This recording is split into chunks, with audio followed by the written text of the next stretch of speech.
Basketteur, tennisman, lui, il est doué dans les deux sports, le surnommé King. Bienvenue Bolangui et notre invité dans la rubrique interview.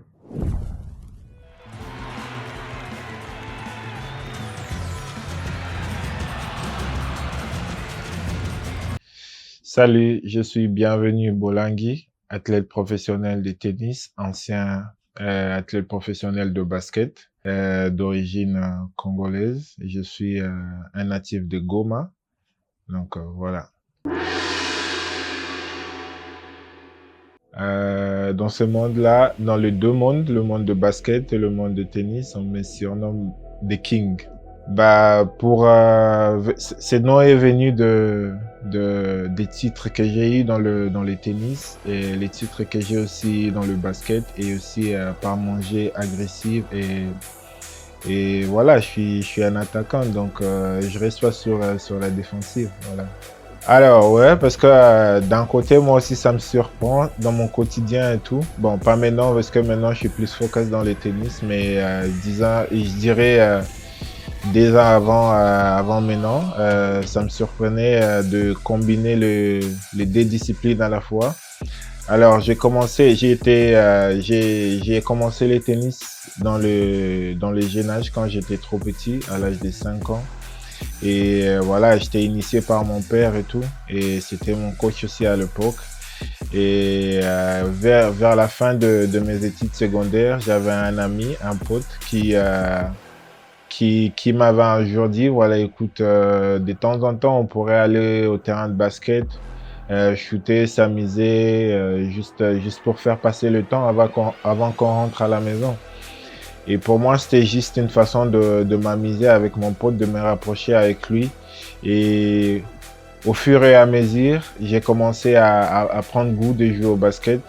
Et voilà, et après quelques temps, je me suis vraiment j'ai créé cet amour en moi pour ce sport et voilà, après j'ai commencé à jouer dans un club et au fur et à mesure, j'ai commencé à monter les échelons de deuxième division à la première division. Donc voilà.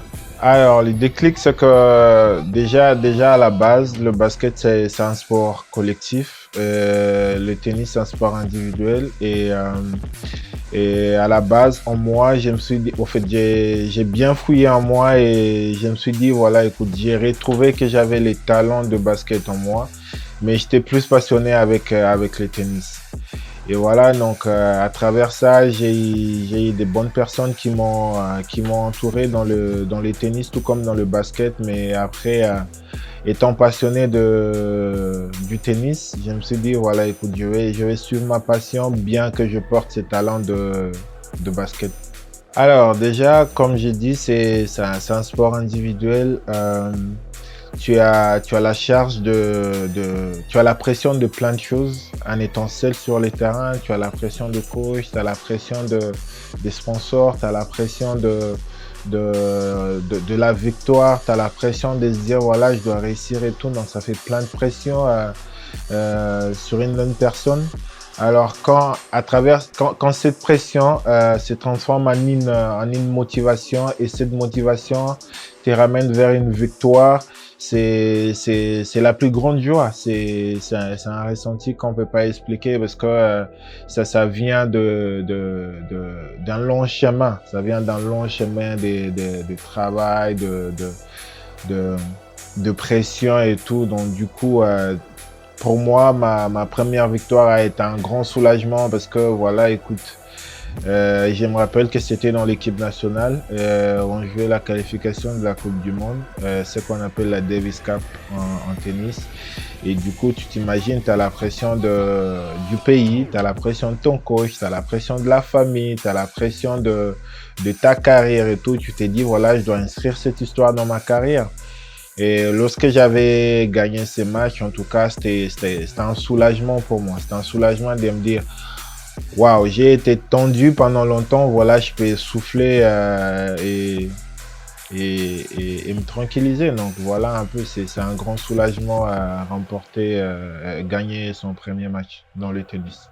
Alors, à Dangola, déjà, ça faisait longtemps parce que c'était le moment où j'ai encore basculé venant de basket pour revenir en tennis. Et c'était juste à 2 mois de mon coming back dans le tennis. Et alors, j'ai fait un tournée en Europe pour me mettre en forme vite fait. Mais je pense que je n'étais pas assez prêt. Et du coup, j'avais entamé directement cette compétition qui est une compétition pas facile. On appelle ça M25, qui est une compétition professionnelle dans le tennis. Et du coup, j'ai perdu au premier tour. Pas avec un score qui me fait mal au cœur, mais un score qui me donne l'espoir que voilà, écoute, je dois plus m'entraîner et me focaliser sur mes points forts et espérer un résultat meilleur la prochaine fois. Donc du coup, voilà, c'est comme dans tout sport, il y a le moment où tu as la victoire, il y a le moment où tu as la défaite, mais tout, tout tourne autour des entraînements, tout tourne autour de la discipline, tout tourne autour d'une bonne routine. Oui, justement, il y a ces côtés-là où on se dit, voilà, écoute, pourquoi j'ai repris la compétition si tôt? Je devais peut-être m'entraîner encore plus. Il y a ces moments de doute à chaque défaite. Dans toute discipline, il y a ces moments de doute après une défaite. Il y a aussi ces moments de motivation après une victoire. Et en Angola, voilà, je me suis retrouvé dans ces moments de doute où je me disais, voilà, peut-être c'était pas le bon moment, peut-être c'était le bon moment et tout, mais après, ça reste une défaite. Et ce qu'il faut faire après ça, c'est garder une bonne routine pour la prochaine étape. Si, parce que là, je suis en train de préparer déjà ma saison. Ça fait 2 mois que je suis à Kinshasa et dans quelques jours, je vais rentrer en France pour continuer la préparation de ma saison et je commencerai les compétitions en, en, en mai. Je vais commencer ma saison en mai. Et ma première compétition, ce sera au Congo-Brazzaville, un gros tournoi qui s'appelle Challenger. Et voilà, donc voilà ce qui vient après la défaite de l'Angola. Voilà. Alors, pour moi, c'est un grand plaisir d'avoir les gens qui sont là à soutenir les Kings et savoir que partout, j'ai fait mes compétitions. Je sais qu'il y a des gens qui me suivent et tout et tout. Donc, je vais vous dire, voilà, écoute, je suis chaque jour ému de votre soutien sur les réseaux sociaux, dans mon inbox et tout. Et pour toutes les personnes qui croient en moi, même si je suis plus dans le basket et tout, bah écoute, ce qu'on a fait, ce qu'on a réalisé dans le basket, on va le réaliser aussi dans le tennis et continuer à me soutenir, continuer à être là pour moi parce qu'on a besoin de ce soutien de temps en temps, étant sportif, étant une personne qui mène une vie sous pression. Donc voilà, et je vous promets que cette saison, ce sera une saison meilleure avec mon coming back dans le tennis. Alors, en 2024, disons 2023, j'ai passé une très belle saison au Rwanda. Étant basketteur, j'avais un contrat pro au Rwanda. Et voilà, donc après 2024, on a commencé, en fait, depuis 2024, je me suis dit, voilà, écoute, j'étais dans le moment de doute de me dire, est-ce que je dois venir jouer au basket à Kinshasa ou est-ce que je dois basculer encore, reprendre encore les tennis, retourner dans les tennis et tout.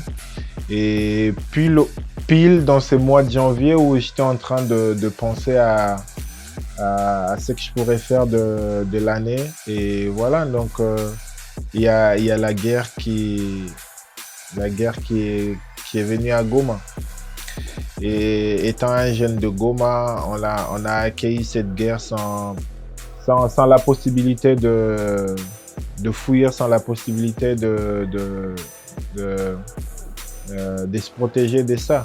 Et du coup, à travers cette guerre, ça a vraiment brisé la saison de tous les sportifs de Goma, et principalement le basketteur et tout. fait une saison blanche pour ses talents et notamment moi. Et c'est à travers ça que je me suis dit, voilà, je vais basculer encore dans le tennis et voir ce que ça va donner. Donc, voilà.